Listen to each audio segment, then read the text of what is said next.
So Garrett suggested that because I did Fallout analysis, which was like a 3-hour super long video, I should do a bunch of really short videos instead. And here I am. So all of February, I'm going to be posting one kind of gaming thing a day, shorter than about a minute or 2 minutes. And I've already missed a day, so I'm off to a good start. Day 1. I haven't played this one at all. I've owned it since launch, and I have not. Apparently the plastic's been taken off of it in the 7 years or 6 years since I got it. But I didn't play it because I'm just not a fan of the tropical regions. But recently I just want to play a Pokemon. I haven't played that one, so I think I'm going to start it. The sense of discovery in a new Pokemon game is, I think, its like greatest selling point. There's a lot of things to explore and a lot of things that the game just doesn't tell you about. So every new discovery game in a Pokemon game that you haven't played before is just that much more impactful. And they do a really good job at not just hiding things, but making them so they're not like hidden. If you go off the beaten path, though, you just find really cool things left and right, and it's really awesome, and I appreciate that. I almost forgot day 2. Shotguns. A lot of video games make shotguns super short range, which is kind of unfair. It depends on the choke inside the shotgun, and honestly, a lot of recreational shotguns are still pretty long range. As much as it pains me to say this, Payday 2 is probably the closest any game has gotten to doing like a good shotgun range. Like, the pellet spread's bad. And in fact, you actually have to make it worse, but it's not like, cut off at like 10 meters, 20 meters. It's like 50 to 100, which is about accurate. Honestly, fellas, just make like a rifle, but then, bunch of pellets, slightly wider spread, and spread out the damage. It doesn't need to be... Call of Duty does it bad.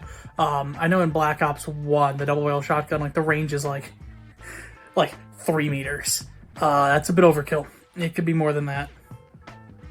Make your shotguns like fun to use, please. Thank you. There's always this push with games to go, AAA games specifically, for graphical polish over gameplay polish. And while that makes trailers and cutscenes look really good and it makes the game look super enticing, they're not a lot of fun to play. Cyberpunk is probably the best example at the moment. The game visually looks fantastic, but gameplay is very just watered down RPG Grand Theft Auto. It's not particularly interesting. And that's just like a recurring problem. Like Half-Life 1 and 2 actually document this really well. Half-Life 1 has a lot of weird polish that you would never notice unless you're looking to, like, trigger something. For instance, NPCs have a sense of smell and will comment on recently killed corpses. That doesn't happen in Half-Life 2, because Half-Life 2 is all about pushing, like, the graphical boundaries and the physics and the character animation and the lighting. And I think that was an important game for 2004, but it's kind of caused this arms race of games having to look better and better, but not really giving too much emphasis on the programming and like that side of polish. And I think that's why our indie scene right now is super important, because they can't do that, ray traced, super high quality CG quality cutscenes. So they have to rely on their gameplay polish. And that's why so many indie games are just like deeply nuanced titles that don't look very good. You should play Up in Smoke. We're doing this again, and this time we're on the road. I have to pick up a prescription. Sonic.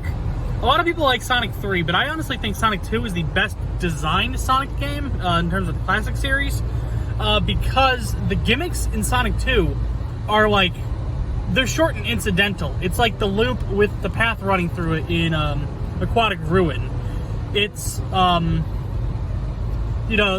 shifting blocks in Chemical Plant. It's the corkscrews in Emerald Hill. Whereas Sonic 3 has stuff like Marble Garden, where its gimmick is a lot more prevalent and is radically different from the rest of the gameplay in classic Sonic.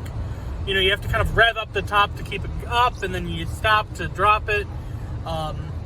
Sonic 3 has good levels, but stuff like that really sets the tone between 2 and 3, and that's why I prefer 2 more.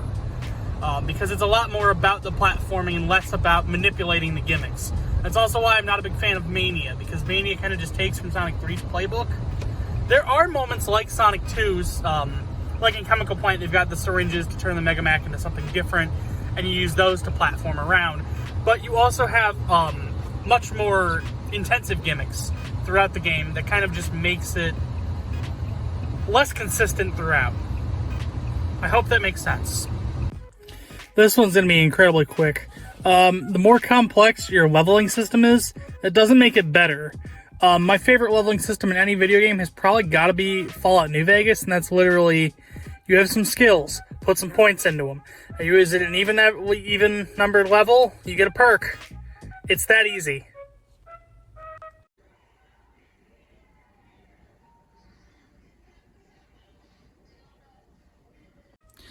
I'm going to be honest, and this one applies very loosely in both like as a player and a dev.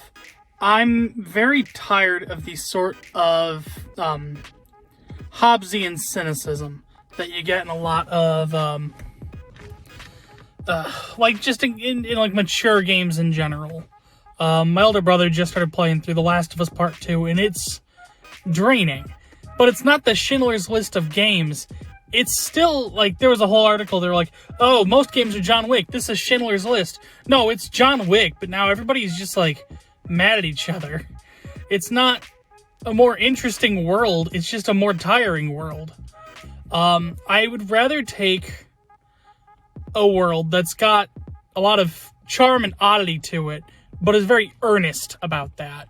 If you gave me the opportunity to write either a Pokemon game or a Last of Us game, I'm going to pick the Pokemon game. And it's not just because I'm like mentally workshopping an entire region in my head or anything, though I totally am.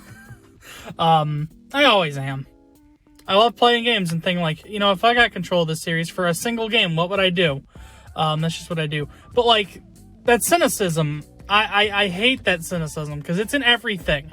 The only thing separating The Last of Us from a Walking Dead game is how the zombies come to be. Left 4 Dead, at the very least, like, it's a serious world, but the characters are all cooperating.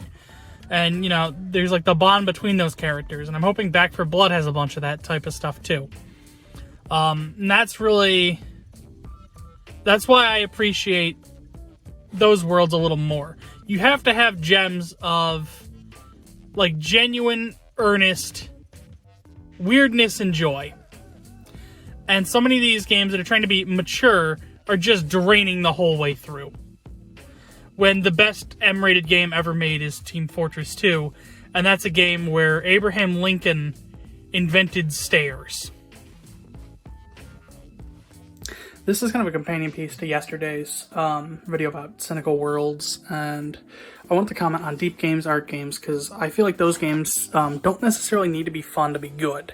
You know, That Dragon Cancer or The Beginner's Guide, you know, aren't about having a good time. They have a very important message, and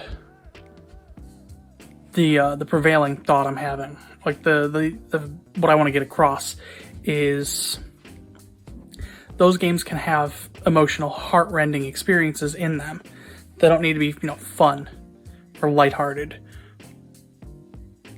But the emotional through line isn't just exhaustion, exhaustion, exhaustion, exhaustion, the way a lot of super cynical, mature titles go. You know, you kind of have to strike a balance so, you know, your players come out of it emotionally, not drained emotionally. You don't want to exhaust their supply during the game. You want to leave them with something at the end of it. And I think that's why a lot of like the critical consensus behind The Last of Us 2 started strong and then kind of just faltered over time to the point where it winning all of its Game of the Year awards was seen as insulting. It's because it just exhausts. You know, the shock of seeing exploded corpses or and hanged bodies kind of just wears thin super fast, and it stops being this oh and just starts being this oh. And that's really all I've got for that. Say goodbye to all of this, and this, it will be gone in tomorrow's short video. Look at this, Kratos, and oh no, my hair's gone. What happened? It'll be back in like 3 or 4 weeks, and then it'll just keep getting better for another 2 months or longer after that. Oh boy. Today I actually wanted to talk about Doom Eternal, because I had to play a little bit of Doom Eternal to figure out audio things, and I figured it was just the easiest game, because it's loud. A lot of people don't like Doom Eternal compared to Doom 2016, or even like other Dooms, and they feel like it doesn't really fit in the same category, and it's just not as good, and it tries to do too many different things. I would argue that that's almost in Doom Eternal's benefit. Doom Eternal almost plays more like a first-person fighting game. It's a lot about combos and cooldowns and juggling opponents and looking for ins and outs. And I really appreciate that. Doom 2016 kind of fits like it's like two in the middle. Because you can play it like the classic Dooms, but they also try to do some of that sort of stuff. You have like the melee shove, which does a non-insignificant amount of damage. You've got the BFG and the chainsaw. I feel like Eternal streamlines a lot of the mechanics for the player's benefit. Chainsaw takes usually 1 or 3 pips, and fodder only take 1. There are a lot of enemies in Doom Eternal because you can get up to like 7 gallons of gas, and it's like some take 1, some take 2, some take 3 or 4 or 5, and it's frustrating to kind of have to know all of that. Whereas imps, zombies, maker drones are everywhere in the game, and they only take 1. I will concede that the powers in Doom 2016 feel better, like the weapon mods and the other things. But I think ultimately Doom Eternal succeeds best when you don't play it like a classic Doom, and you play it more like a fighting game or a beat 'em up where you're going for combos. And this might or might not be a subtweet at Connor Shaw, who's doing a video about why they don't like Doom Eternal. Hi, I liked Doom Eternal more than 2016. Fight me. Alright, so we've been doing a bunch of long ones, so I'm going to make this one super short and super easy to understand. And it's something I learned making Up in Smoke. Just do one thing. That's fine. Your game doesn't need to have a bunch of different modes and features and hidden mechanics. It can just be one thing. And that's fine. I totally forgot to film one of these, so day 11. 3D World plus Bowser's Fury came out today. Would have been the future from when this should have come out. It's definitely faster than 3D World. I think that's an advantage. This is going to sound weird, but in most cases, you can make your game a little faster and people will like it more. I actually did that with Up in Smoke. The movement speed was originally 1. I upped it to 1.25, like, the day before I published the build. And it was more enjoyable. So if you're making a game, in most cases, you can increase the speed a little. And you probably should. That's it. Actual Day 12. This is an open letter to AAA developers. The Nintendo Switch Pro controller is an XInput controller. Please support it more. Thank you. Tony Hawk's Pro Skater 1 and 2 won't support it. And I have the game hooked into Steam, and it is behaving weird. And it's not good. So just, please, thank you. Games that cleverly subvert expectation are always better than games that treat players like idiots. And that's it. This one is vaguely themed. If you're gonna have a multiplayer game, like, I'm not talking Jackbox style, I'm talking more like a Deep Rock Galactic sort of excursion. Please make all of its content also playable in single player. I shouldn't need friends to complete your game. I should be able to play all of your content in single player, but friends make it better. Themed day. This is where I would put the arrow flag if this was closing words in a video this year. But I'm doing this, so yeah, no, does this count as a video? Permanently missable content is fun. It makes your game cool when it's happening, but it's not fun years after it's stopped. This is a call-out post for Pokémon. Just let me catch Victini, guys! I gotta get better about remembering to do these. You think I would remember because it's, you know, more than halfway through the month, but no. No, I'm having a hard time with it. Anyways, if your game has like an over-the-shoulder camera, let me control it. The 3DS Pokemon games in places where you can like, you have like a closer camera, you should just be able to use a little new 3DS control nubbin to control the camera. If I can get this open. Yeah, this thing. Because in Mauville City, in Pokemon Alpha Sapphire, it's like an over-the-shoulder camera, and it sucks. Sell your audience on what's cool about your game as soon as you can. Up in Smoke starts with the house on fire, so you already know what it's about the moment you start it up, and it just gets more hectic from there. Start your game with what you want people to take away from your game, because first impressions are everything. And if you can tell someone what your game's about in the first minute of gameplay, you don't need to do a whole bunch of cutscenes explaining everything. It just works. That also, Superliminal does that, Manifold Garden did that. There are a bunch of puzzle games that are really good about that, and I'd like to see other games do that. It shouldn't take 15 minutes of cutscenes for me to learn what makes your game interesting. That is both a subtweet at Hideo Kojima and Jumpstart Third Grade. I apparently need to film a third one because I apparently forgot to do one on the 15th. That's exciting. So I'll make this one especially brief. Give me relevant data. A lot of games, and a lot of UIs in general, give you like little pictographs, and that's not particularly helpful. Seeing a little battery at like a 2/3 doesn't tell me much. Again, drag this thing through the mud. Its battery like display is only split up into like 4 sections, and it turns red when the last of the 4 is low. And that doesn't mean anything. I pulled the thing off the charger and it was already at 3/4 battery. The battery's probably about to explode in there, but that is beside the point. Tell me relevant info. Up in Smoke originally just had like a red bar that went up, and when it went up enough, then it ended. And then I added a percentage meter, and that was way better. I was using debug text to figure out like what the temp in the house was, and the moment I added that percentage, I was using that instead because it's so better. It's just so much better. So give people relevant info. If they want the battery in percentage, let them have it.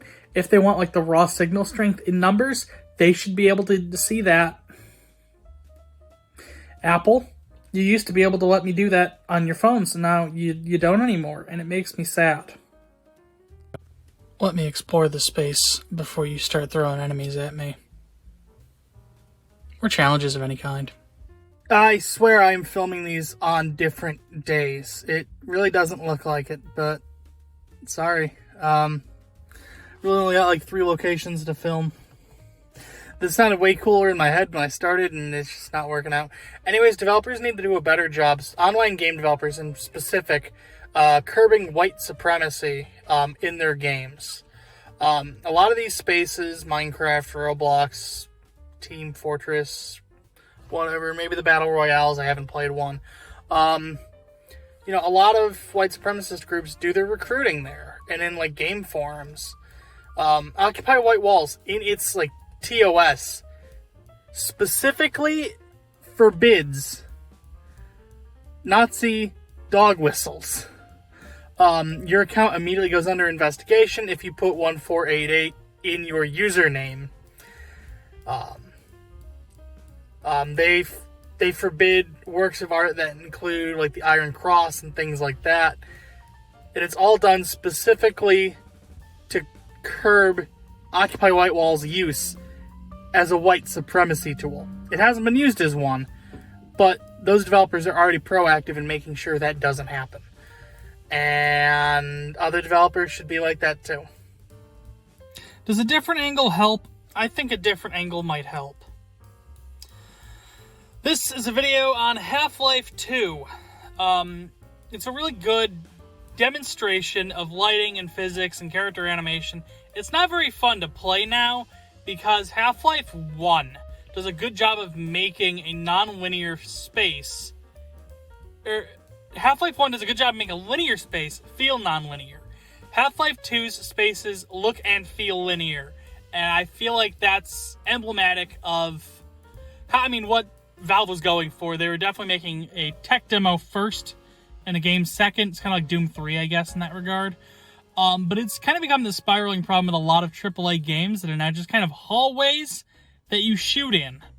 And that's why I feel like we have a lot of like classic throwback style shooters like Proteus, who are still linear games, but the spaces feel non-linear because you kind of double back around on them, and a room will be used 2 or 3 or 4 times, with new stuff opening each time you pass through, which makes those spaces feel more alive than Half-Life 2.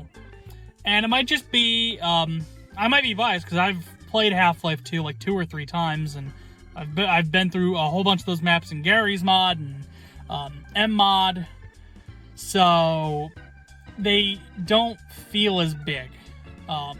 Whereas like Half-Life Alyx, those maps feel massive, but then you look at them in Hammer, or you look at them like just like no clipping, and they're tiny. They made like nothing, but it feels so much more open, and that might just be my own expectations or lack thereof. So who can say? I was gonna do a whole video on Half-Life 2's like level design, and this is it. This is really the whole point I've got. Minecraft needs competition. I love Minecraft, but the game is very slow-paced. The grind is frustrating, agonizing, and its progression isn't fun. But a lot of games that try to compete with Minecraft just do what Minecraft does, or do it but shoddy. And look at where they end up. What I almost kind of want is a game like Terraria, but in 3D. I feel like Terraria's progression and combat and environment are just way cooler. Like the spreading evil around the world, the big map changes, the meteors, gigantic, fun to fight bosses. Minecraft's bosses are frustrating. And if a game like Terraria, but in 3D, to compete with Minecraft, came out, it would actually force Microsoft to get a little more competitive with Minecraft, and would ultimately just make both games better. We're seeing a tiny bit of that with the Cliffs and Caves update. Like, diamond mining isn't as much of a problem as it used to be. But that is not the only issue with Minecraft. And if it had more competition and more games kind of built like... if there was a Minecraft-like game with Terraria-style progression and, like, content, that would be awesome. And I think that would really help Minecraft figure out its flaws and fix them, instead of that just being, how Minecraft is. I had an idea on how we could improve Pokemon. A lot of people are upset with the linearity of the games, so my idea is the player takes part in the plot, and it's a short plot, like 5 hours or so. But then after that, the entire region becomes open, and every town has a gym. So there's like 15, 20 gyms. And they don't all need to be type. They can be, like Pokemon Stadium style rules, like, oh, the only Pokemon allowed have to be up to level 5. Or they could just be weird. It could be, oh, only Pokemon that are prime numbers in the regional dex. Or Pokemon that are green, but not necessarily grass type. So each gym's a little different, a little weird, but you only need to complete 8. And with each one you complete, the Pokemon on offer in each gym kind of gets stronger. So your first gym might only be like level 20 or 30 because you did complete the plot and all that. Your next one's like 32, 34. Next one's like 36, 38. Next one's 40, 42. And then you only need to complete 8 gyms. The anime was actually like that. Gary had like 12 badges. He didn't need them. He only needed 8. But once you get your 8 badges, then you can go fight, you know, the Elite Four or the Championship or whatever, and beat the game. And then your post-game is then you complete the remainder of the gyms, and there's like end-game bonuses or exclusive, like super hard dungeons if you do that. That's my idea for how we could non-linearize.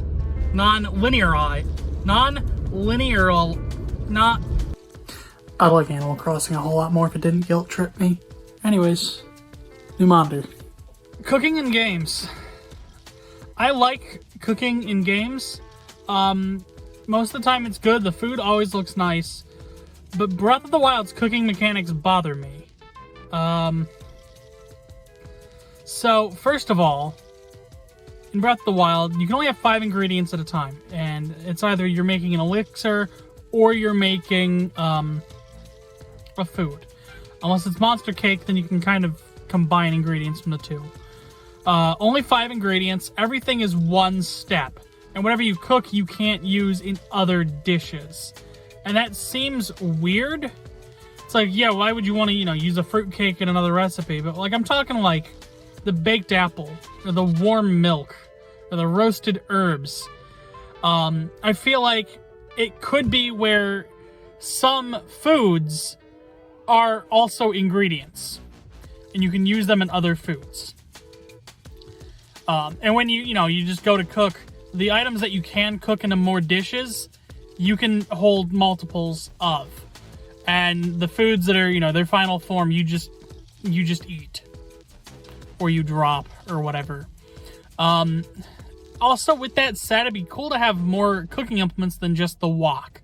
Maybe you make, like, the steel wok, like a melee weapon, or just like a key item in your inventory. And when you build a campfire, you can drop it down and cook quickly. But in towns, there would be, like, ovens or something like that, like a grill. And you can produce better quality foods there. Also, while we're on the topic of foods in video games, Minecraft has bread. Minecraft has meat. You can't combine the two. That's weird. You can make pumpkin pie. You can make cake. You can't make apple pie. Also weird. What's up with that, guys? This would have been day 25, so I'll make this one quick. They should bring back the Tau cannon in the next Half-Life. Day 26. They just announced Diamond and Pearl remakes, and new games also set in Sinnoh. And I'm hype. Sinnoh, Diamond was the first Pokemon game I ever started. I played a bit of Blue, but it was like a finished copy of Blue with like a level 80-something Charizard, so I don't know if that counts. Diamond was the first game I started and played from beginning to end. It took me months because Cynthia is a pain in the ass. But with the remakes, I really hope they include the members card, the Oak's letter, and the Azure Flute in-game, so you can get those 3 in-game. First of all, there has never been a game where you catch Arceus in like a mainline Pokemon game. Legends might change that. I don't see why they wouldn't. But it'd be nice to be able to also get Arceus in the Diamond and Pearl remakes. So that way all of the event Pokemon you can catch in the game as well. I imagine they'll also be like, oh hey, here's a Manaphy egg. Either super early in the game or right after you beat Cynthia. And they'll also probably give you a Galar starter. But it'd be neat to not have to do mystery gifts. Because I've been playing Alpha Sapphire and there's a lot that you're missing if you also weren't playing the game when it first came out. And that's a pain. I also bought Sword because I'm like, they're never gonna, it'll be like another year before they do Sinnoh remakes. I can play Sword. Nope. Videos every day and tomorrow. I would like to thank fellow H3VR content creator, patron saint, and Manifold Garden programmer Garrett Polk for the idea. I've done it, almost. Today I actually wanted to talk about Pokemon again, specifically the Diamond and Pearl remakes. They're specifying that they are completely faithful remakes, which scares me because Sinnoh isn't a great... Diamond and Pearl aren't great games. Sinnoh's a good region. Diamond and Pearl aren't great games. And I'm saying that as somebody whose first full games, beginning to end, were Diamond. And then Platinum. Sinnoh, or Diamond Sinnoh. Diamond and Pearl Sinnoh. only have 2 fire evolution chains, Ponyta and Chimchar. If you pick Piplup or Turtwig, you have to get a Ponyta if you want a fire type. There's no way around that. Additionally, there's a bunch of saving issues, glitches, weird loading times. The Pokedex is like wafer thin. It's not great. And with that comes the question, how faithful of a port should we have? Like, how faithful of a port do you want? And I think the answer is, and it depends on who you talk to, but I think it statistically will average out to the best, most faithful ports are the ones that remove the snags and burrs, but keep the game otherwise the same. So if, Diamond and Pearl have, a shorter or a bigger Pokedex with more diversity, some Pokemon from Gens, 5 through 8, I think that would go over better. And it looks like that's probably going to be how it's going to go, because an NPC that's in Platinum but not Diamond and Pearl was spotted in the trailer.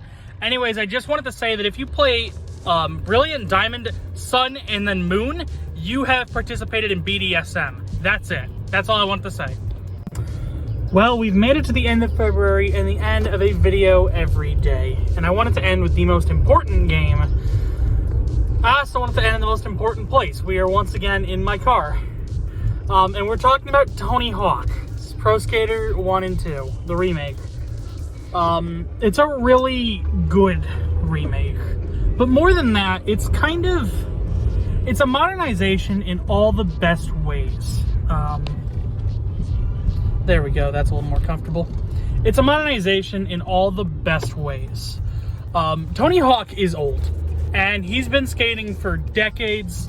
The Pro Skater games, date back to, the late 90s. I think 97 or 98 was Tony Hawk Pro Skater 1. And Hawk's been skating this entire time.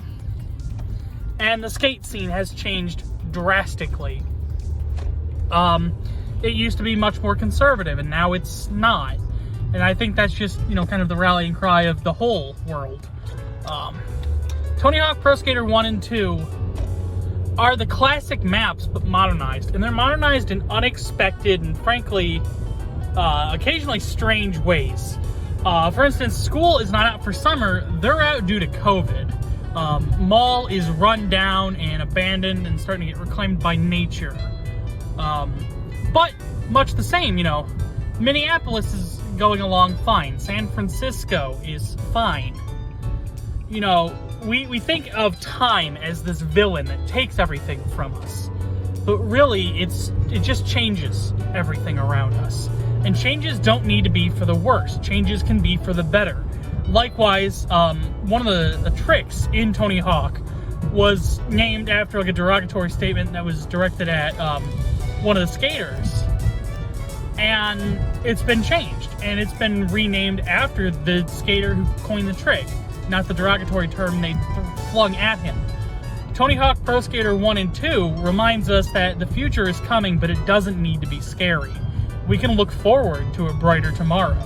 We need to make that brighter tomorrow, though. If you like this video and you'd like to see more, I'd recommend subscribing. Patreon and social media links are in the description.